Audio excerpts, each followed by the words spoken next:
Imagine estar a bordo de um pequeno avião bimotor sobrevoando a selva amazônica. De repente, um motor falha. Depois, o outro começa a superaquecer e você sabe, no fundo, que não vai conseguir chegar a lugar nenhum. Nem pista, nem civilização, só árvores até onde os olhos alcançam. Agora imagine sobreviver à queda. E aí? Senta e lá vem história.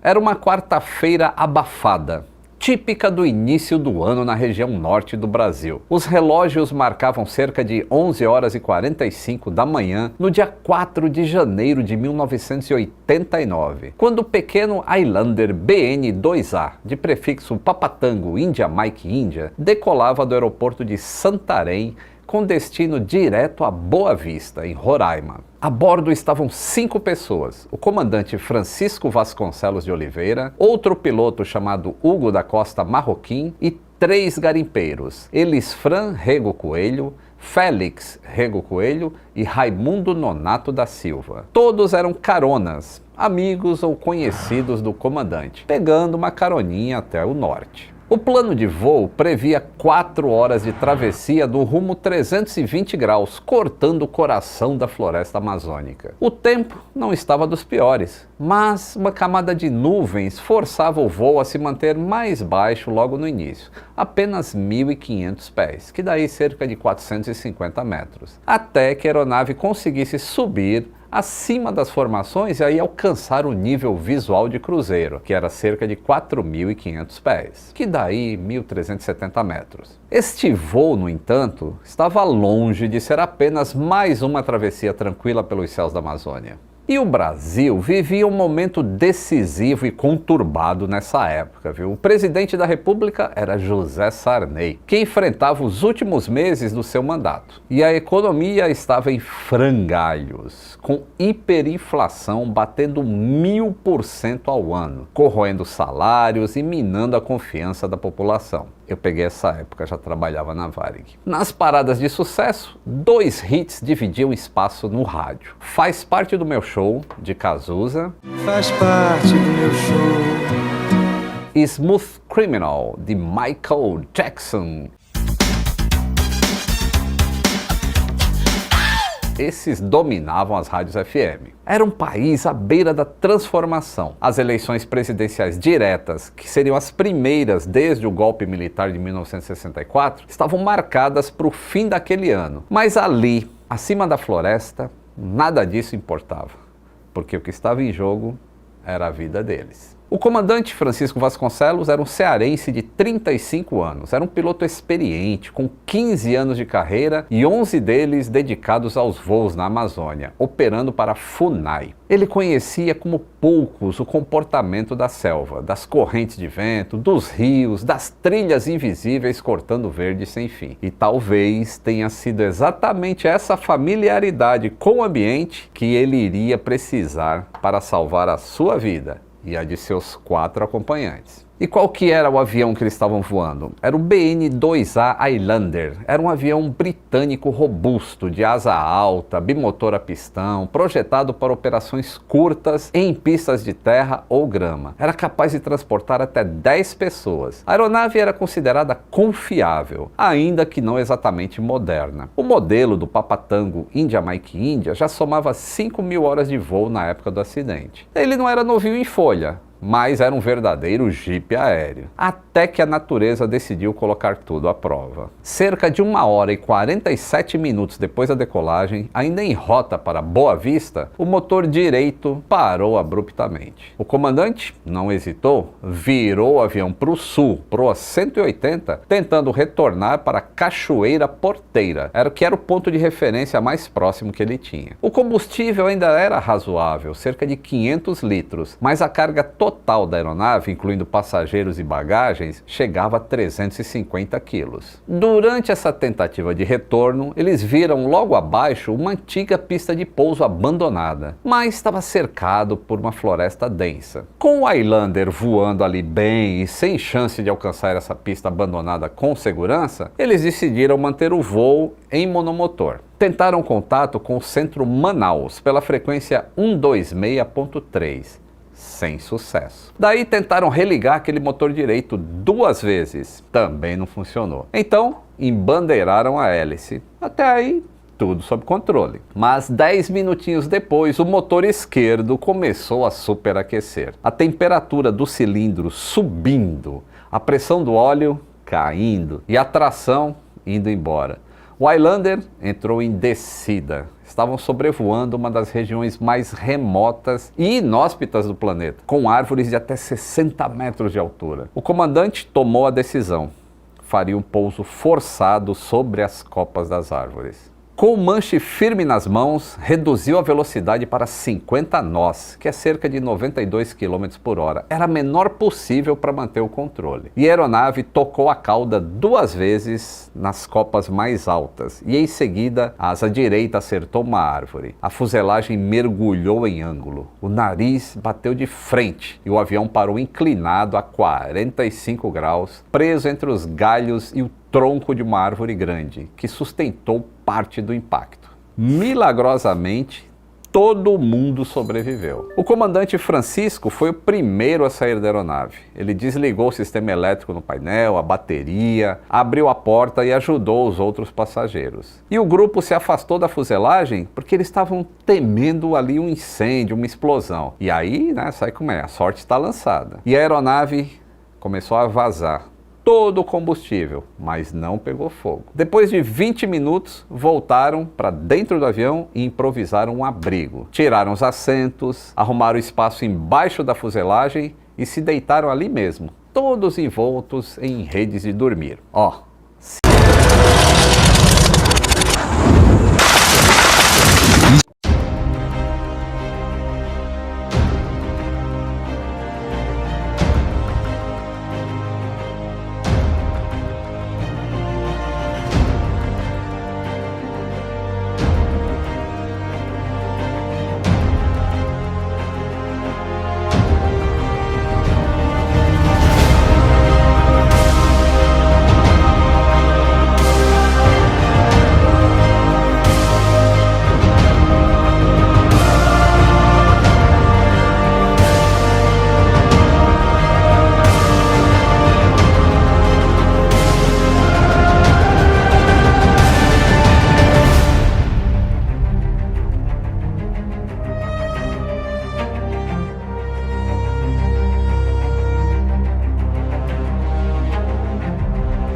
Na primeira noite, não choveu. E a floresta, apesar de ameaçadora, parecia calma, mas a verdadeira luta pela vida estava só começando. Na manhã seguinte, começaram a avaliar os recursos. Um dos garimpeiros carregava 1 quilo de carne seca, que logo foi racionada. Eles descobriram que não havia bolsa de sobrevivência a bordo do avião. Só tinham 2 canivetes pequenos, uma pistola 7,65 com 12 balas, algumas latas de óleo de motor, fósforo e redes. A questão da água foi resolvida quando 2 garimpeiros desceram até o pé da serra e encontraram um córrego de água limpa. As chamadas de emergência começaram ainda no 2º dia, na frequência internacional 121.5. Mayday, Mayday, Mayday, Papatango Índia, Mike Índia, aeronave acidentada na rota Serra Tango Mike, Bravo Vitor Bravo, próximo ao limite da FIR Belém, Manaus. Estamos com 5 sobreviventes. Papatango, Índia, Mike Índia. Mas ninguém respondia. Apesar das baterias e dos rádios funcionarem, as antenas dos rádios estavam quebradas. E a fuselagem, coberta por vegetação densa, tornava impossível a detecção visual da aeronave se alguém passasse por cima. O tempo fechava todas as manhãs. Nenhum avião do SAR sobrevoava a área.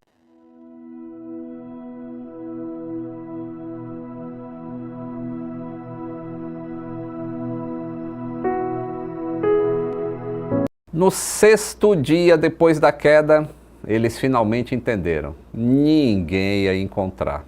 Era hora de partir. Daí, no dia 9 de janeiro de 1989, 5 homens deixaram os destroços de um avião caído no coração da Amazônia e partiram a pé, munidos apenas de coragem, alguns medicamentos, um pouco de carne seca e muita esperança. A mata era densa, as árvores fechavam o céu, os sons da floresta ecoavam por todos os lados. Estavam longe de qualquer povoado. Não tinha sinal de caçadores, garimpeiros ou seringueiros.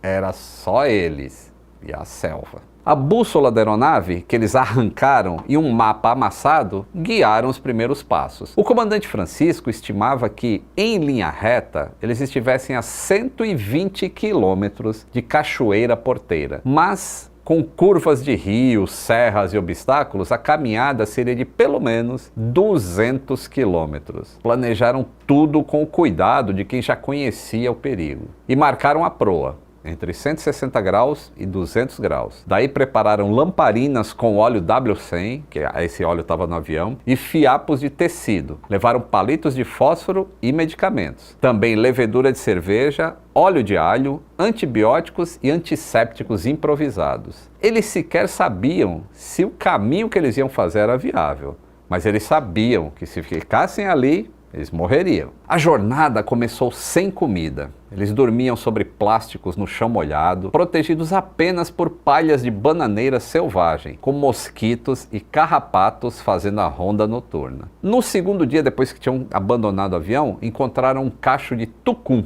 E foi um banquete para todo mundo. Comeram os cocos e seguiram em frente. Mas a chuva era constante e com ela vinha o desânimo. Você andaria 200 quilômetros? Pois no 3º dia de caminhada o rio já parecia navegado. Eles tentaram construir uma balsa com talos de bananeira, mas não funcionou. O leito do rio estava cheio de galhos, troncos, lodo, e aí eles dormiram no mesmo ponto. No dia seguinte, 12 de janeiro, a sorte mudou. Eles encontraram uma picada antiga, uma trilha aberta há uns 2 ou 3 anos, segundo os garimpeiros. E aí eles seguiram por essa trilha. Às 16 horas, chegaram a um acampamento abandonado às margens de um rio largo. 30 metros de largura tinha um rio, calculou Francisco. E lá tinha tábuas, 2 pás, uma faca peixeira enferrujada e restos de objetos de garimpeiros de 1986. E eles dormiram com chuva, só que agora estavam num abrigo. Na manhã seguinte, começaram a construir a jangada de verdade. Uniram um monte de tábua do acampamento, prenderam feixes de embabueiras nas laterais para flutuação, usaram os fios elétricos da aeronave como cordas e em pouco tempo tinham um verdadeiro barco de salvação. 4 metros de comprimento por 3 metros de largura e cerca de 600 quilos, que deslizava no rio puxado a remo e improvisado com as pás que estavam no acampamento. Mal começaram a descer o rio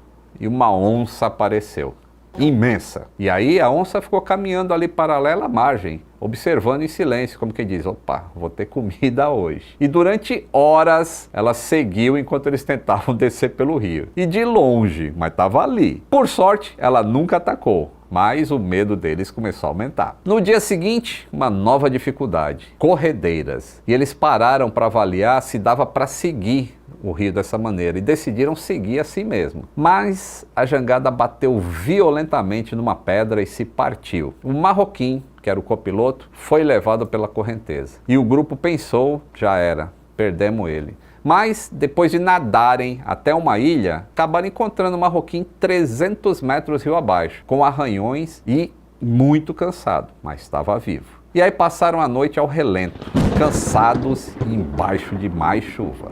No dia 16 de janeiro, um tiro certeiro mudou tudo. Um porco caititu cruzou o caminho e foi abatido com a pistola. Comeram, assaram e secaram a carne para os dias seguintes e voltaram a ter força, porque proteína é necessária. E a partir daí começaram a encontrar muitos jabutis pelo caminho. No total, eles caçaram e comeram 14 jabutis, sempre com farinha ou tucum. E também encontraram um jabuti escondido em um buraco de árvore, um javali, 2 pequenas pescarias e muitos sinais de animais peçonhentos. Várias vezes, cobras cruzavam o caminho deles, mas nenhum dos 5 foi picado. Depois de tantos dias, o grupo agora andava só de cuecas e camisa.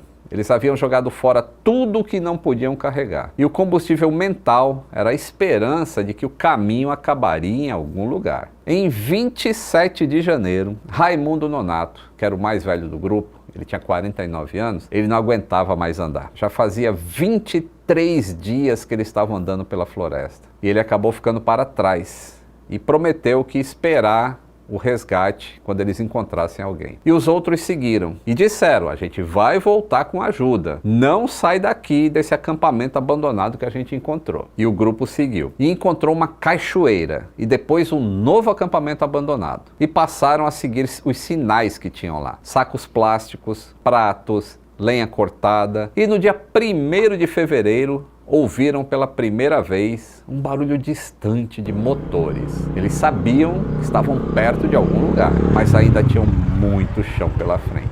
Na madrugada de 4 de fevereiro, às 3 horas da manhã, eles foram acordados por um esturro de onça. Eles não tinham mais a pistola, porque eles jogaram ela fora para reduzir o peso quando acabaram as balas. E agora, com essa onça por perto? Aí ficaram sentados um de costas para o outro, até o dia clarear, sem ninguém dormir. E então, finalmente, 30 dias depois do acidente, às 9h30 da manhã, depois de 2 horas de caminhada, avistaram uma cabana do outro lado do rio. E aí eles gritaram, e uma mulher apareceu com uma criança no colo. E aí ela pegou uma canoa e atravessou para pegar os 4 homens que estavam quase irreconhecíveis e levou esses homens lá para casa dela. E eles deram o jabuti salgado que eles estavam carregando e ela preparou com farinha e castanha do Pará. O marido dela tinha chegado ali naquela casa fazia só 3 dias. Aquela era a primeira cabana humana que eles viam em